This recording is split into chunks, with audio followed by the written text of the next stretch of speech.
भारत की सबसे महान गाथा महाभारत, यह केवल एक कहानी नहीं बल्कि जीवन का दर्पण है। चित्र जैसा हस्तिनापुर, स्वर्णिम महल और प्राचीन गलियां, जहां सूर्य की पहली किरणें मंदिरों और राजसी आंगनों पर गिरती हैं। यहाँ धर्म और अधर्म की लकीरें मिली और हर पत्थर में पुरानी कथाएं समाई हैं। इस भूमि की शांति में भी युद्ध की गूंज छिपी है और यही शुरुआत है हमारे महायात्रा की।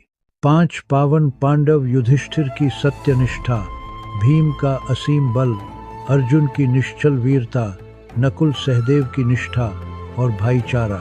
वे राजसी वेशभूषा में चेहरे पर दृढ़ उम्मीद लिए खड़े हैं। इसके सामने कौरवों का दुराग्रह और ईर्ष्या है गहरे रंग, तीक्ष्ण भाव और सत्ता की भूख। ये केवल 2 पक्ष नहीं बल्कि मनुष्यता के 2 रास्ते हैं जो टकराने वाले हैं।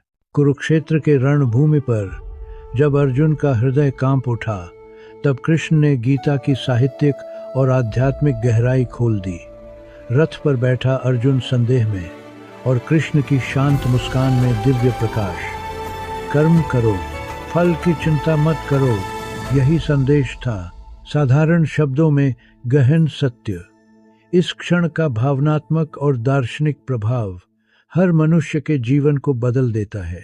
द्रौपदी का अपमान, राज्यसभा का वह क्षण जब एक स्त्री की गरिमा पर आघात हुआ, परंतु उसका अदम्य साहस और धर्म की शक्ति ने उसे बचाया।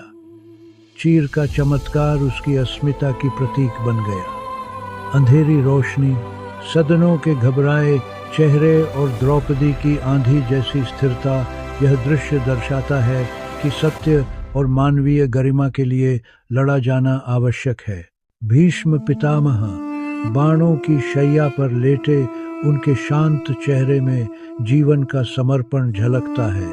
उन्होंने धर्म, बलिदान और कर्तव्य के दर्शन कराए और मृत्यु को भी एक पवित्र यात्रा बताया।